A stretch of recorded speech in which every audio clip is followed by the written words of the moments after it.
another stocks routines video. I know it's been a long time since I've last posted a video for all of you, but from now on, I'm going to be releasing videos on a monthly basis, so please be looking out for that and please continue to support this channel as always. Now, if you've been updating yourself on recent news, then you should know that the stock market has made quite some history during these past few months. Specifically, there was one brokerage firm, one stock, and multiple people involved, and for the sake of privacy, I'm just going to mention the name of the stock involved and not the actual brokerage firm in which the situation happened. So the stock that was involved was the GameStop or GME stock. Today's video is all about the GameStop chaos, what really happened, why it happened, and how herd mentality of multiple hedge fund managers led a lot of people to lose money. Now, before we get started, as always, I have a quote, and the quote is, "The four most expensive words in the English language are, 'This time it's different.'" Now, this is related specifically to the GME situation, as everyone was trying to do the same thing at the same time, which is following herd mentality, but because of the unprecedented short squeeze, the majority of investors who followed this routine were thrown into a loophole of constantly losing money. And with that, let's get started. So what exactly happened in the GameStop situation? So the GameStop incident was a classic catastrophe that occurred because of the issues of short selling and the herd mentality behind it. And if you don't know what short selling is, don't worry, I'm going to be explaining that right now. Short selling is betting against the value of a stock. This process is usually used when an investor predicts that a stock is going to decrease because of potential risk factors such as bankruptcy or other intra-management physical issues. It can also be the cause of a person realizing that a stock is overvalued, so investors are betting that the stock is going to go down and decrease and reach its intrinsic value. If a person guesses that a stock is going to decrease in value, then one of the ways a person can make money without actually owning the stock is through short selling. But as you might be wondering, how in the world is it possible to sell a stock that you don't even own? Well, it's a cycle of borrowing a stock, selling it, and rebuying and returning the same stock at a lower price. So the whole process starts off by an individual borrowing the specific stock they want to sell from their local broker. So in this case, let's just say that John wants to short sell an Apple stock for $100.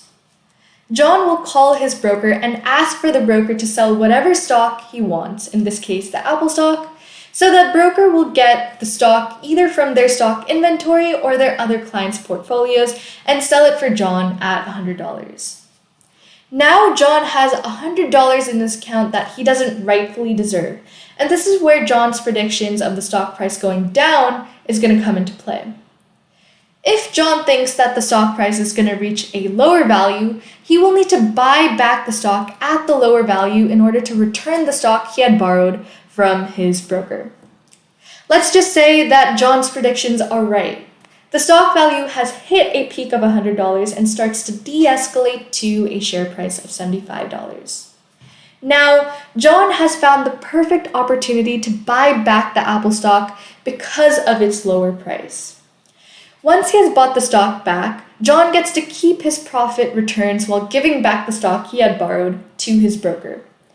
This, of course, includes paying some interest to the middleman that made it all happen, the broker, so you won't technically be getting back the exact $25. Now, to recap, John originally had $100 in his account from the broker selling the Apple stock for him.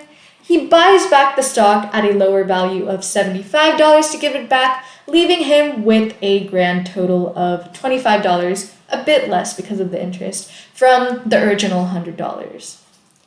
This just proves to show that you don't necessarily need to invest permanently in a stock to sell it. This is a type of options trading in which investments aren't necessary to make profits, but I'll dive deeper into options trading in a future video. Now, there are some downsides to short selling in that it's very risky. If your predictions aren't true, then the possibility that you might lose money instead of gaining it is higher than, making regular investments. This happens when share prices increase instead of decrease. The whole process of short selling will happen and end with you paying more money to your broker instead of saving those extra returns.